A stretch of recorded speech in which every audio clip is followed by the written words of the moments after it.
হ্যাঁ দেখাতে দিয়ে আমার কলাইটা ধরে টানাটানি করে আমাকে মারলো। আমাদের সাথে কলারটাকে ছিঁড়ে দিয়েছে? কে ছিঁড়েছে? কে?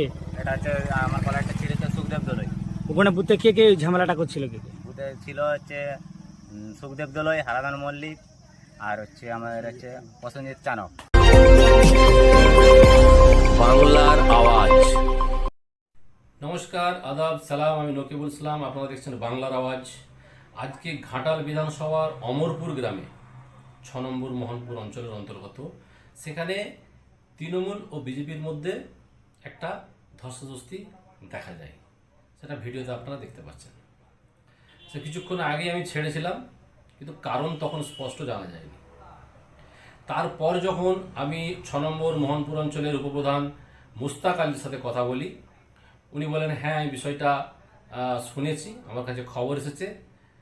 তো খবরটা হলো যে প্রচারে বেরিয়েছিল বিজেপি নেতাকর্মীরা, তারা অকথ্য ভাষায় দিদিকে, মানে রাজ্যের মুখ্যমন্ত্রীকে বা দলের নেতাকর্মীদের গালাগাল করছিল।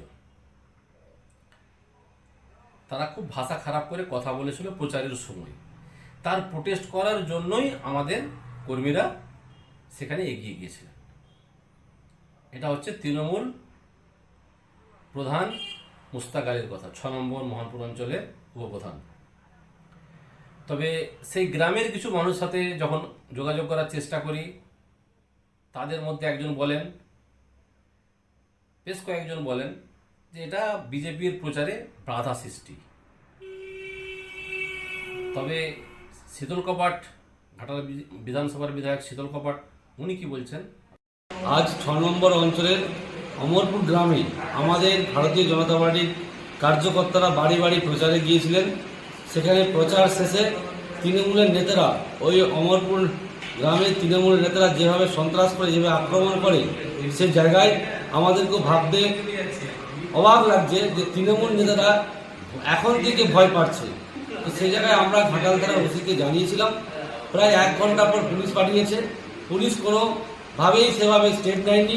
যারা সন্ত্রাস করলো, যারা আমাদের ছেলেকে মারধর করলো, তাদের উপর কোনোভাবে লিগ্যাল অ্যাকশন নেয়নি।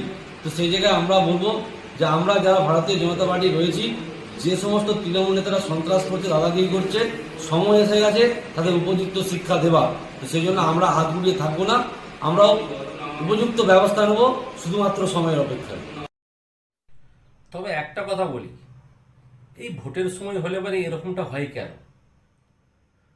প্রতিটি গণতান্ত্রিক দল, আপনারা প্রচারে যাবেন, ভদ্রভাবে প্রচার করবেন, যে যার উন্নয়ন নিয়ে কথা বলবেন, সাধারণ মানুষ যাকে ভালো লাগবে, সাধারণ মানুষ যাকে ভালো বুঝবে তাকে ভোট দিবে।